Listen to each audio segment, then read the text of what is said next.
Hello friends, welcome to my channel.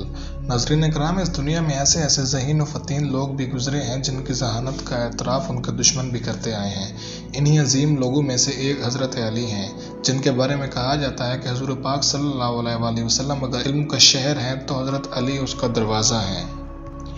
इसी बात के मद्देनज़र एक मरतबा तमाम यहूदी उलमा इकट्ठे हुए ये सोचकर कि अगर हमने हज़रत अली को शिकस्त दे दी तो हमारा रुतबा बुलंद होगा।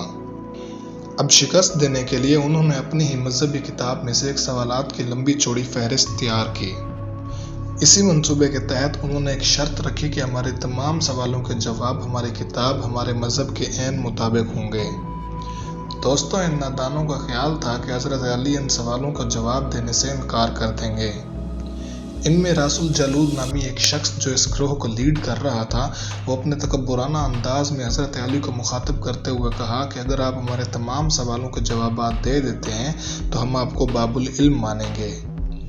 इमाम अली अलैहिस्सलाम मुस्कुराए और कहा कि अगर मैं इन तमाम सवालों के जवाब दे दूं तो क्या तुम इस्लाम कबूल करोगे?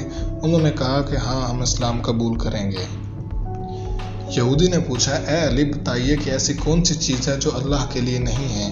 हालांकि इस दुनिया में हर चीज़ अल्लाह के लिए है, लेकिन एक चीज़ ऐसी है जो अल्लाह के लिए नहीं है। हज़रत अली ने उस यहूदी की आंखों में आंखें डालकर जवाब दिया कि ए रासुल जालूद, वो चीज़ शिर्क है जो अल्लाह के लिए नहीं है। अल्लाह की ज़ात वहदहु ला शरीक है, कोई चीज़ उसकी बराबरी में नहीं है। इस जवाब को सुनकर यहूदी ने हज़रत अली से अगला सवाल किया कि ए अली, ये बताइए कि अल्लाह कहाँ पर है? हज़रत अली ने जवाब दिया कि अल्लाह हर जगह मौजूद है। यहूदी ने कहा कि नहीं, आप हमारी किताब बाइबल के मुताबिक जवाब दीजिए कि अल्लाह कहाँ पर है।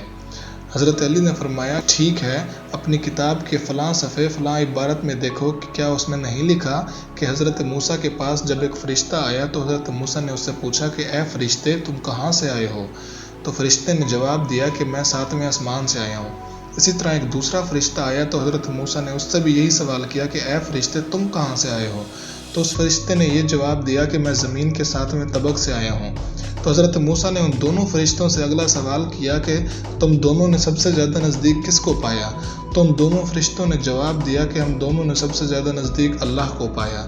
तो बस ये साबित हुआ कि बेशक ज़मीन का 7वां तबक हो या आसमान का 7वां लहर, अल्लाह हर जगह मौजूद है। नाज़रीन इकराम, जब यहूदी को अपने दोनों सवालात के जवाबात बगैर तवक्कुफ़ के मिल गए तो उसने अपने इल्मी सवालात का रुख तारीख़ी सवालात की तरफ मोड़ लिया। उस यहूदी ने सवाल किया कि बताइए कि इस दुनिया में सबसे पहला चश्मा कौन सा है? हज़रत अली ने जवाब दिया कि मैं जानता हूँ कि तुम लोगों के नज़दीक इस दुनिया का सबसे पहला चश्मा बैतुल मक़दस की एक चट्टान के नीचे है, लेकिन दर हकीकत आप लोगों की गलत फहमी है, क्योंकि असल में वो चश्मा हज़रत खिज़र अलैहिस्सलाम के ज़माने का है जिसमें आपने आबे हयात पिया था।